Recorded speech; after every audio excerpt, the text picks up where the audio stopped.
इसका सीधा मतलब मंजू मैम ये है क्या कि ये आग अभी आसानी से नहीं बुझेगी, ये फ्रोजन कॉन्फ्लिक्ट में तब्दील हो गई है?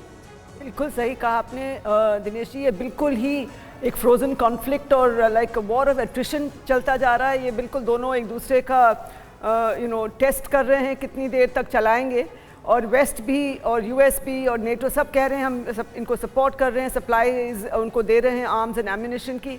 और जो आज उन्होंने अनाउंस किया $3 बिलियन का, वो कह रहे हैं कि 1 साल के अंदर आपको मिलेगा इसके जो एम्यूनिशन है और जो भी उसका एड है। तो ये उनकी ये कोशिश रहेगी आई थिंक कि ये चलता जाए, क्योंकि सबके इंटरेस्ट में है। और उन्होंने अब नेगोशिएशन करके वो जो वीट का एक्सपोर्ट तो शुरू कर दिया है, लेकिन आगे चल के वो चाहते हैं कि बिल्कुल रूस भी बिल्कुल थक जाए और यूक्रेन भी बिल्कुल थक जाए, और तब तक ये वॉर चलती जाएगी। फिर सब पूरा जो जैसे जनरल साहब ने कहा कि वो सप्लाई ऑफ आर्म्स का एक जो, और आपने भी कहा सप्लाई ऑफ आर्म्स का जो कोशिश हो रही है उसको। और इस बीच मैम एर्दोगन तुर्की का जो स्टैंड है वो बड़ा हैरान करने वाला है, और इसको जरा डिकोड करना पड़ेगा। संजय सर, ये आपके पास लेकर आना चाहता हूं मैं। ये अहम खबर देखिए, क्रिमिया पर यूक्रेन के समर्थन में आए तुर्की के प्रेसिडेंट एर्दोगन बोले, इंटरनेशनल लॉ के तहत क्रिमिया छोड़े रूस, यूक्रेन को क्रिमिया वापस किया जाए।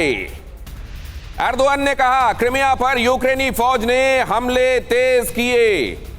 ये तब जब प्रेसिडेंट पुतिन के करीबी माने जाते हैं, ऐसे में ये स्टैंड और इस समय ये बात कहना, आपने कितने दफा ये बात इसके पहले कही एर्दोगन कि ये क्रिमिया जो है वो यूक्रेन का हिस्सा है और उसको वापस किया जाना चाहिए। इस समय ये स्टेटमेंट और इसके मायने, संजय सर।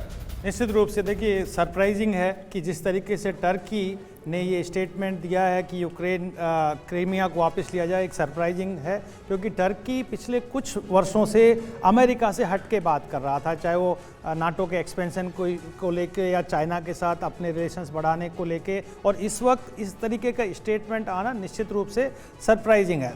देखिए, मैं कहना चाहता हूँ कि इसमें जो अमेरिका जो चाह रहा है वो हो रहा है।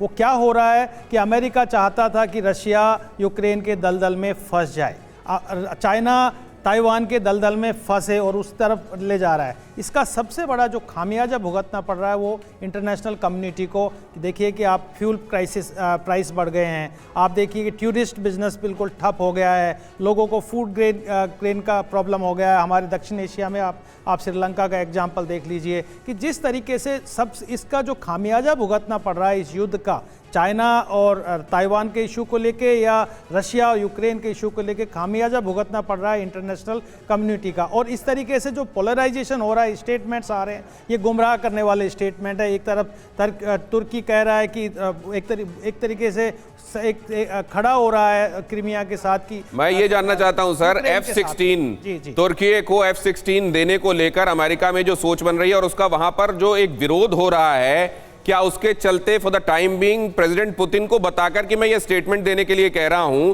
ये ऐसा कुछ भी हो सकता है क्या जिसमें दुनिया को दिखाई कुछ और दे रहा है, हो कुछ और रहा है? ये आपसे समझूंगा, लेकिन उससे पहले अहम खबर देखिए, ज़ैपोरिज़िया में रूस का missile attack. Zaporizhzhia regional administration के चीफ का बयान।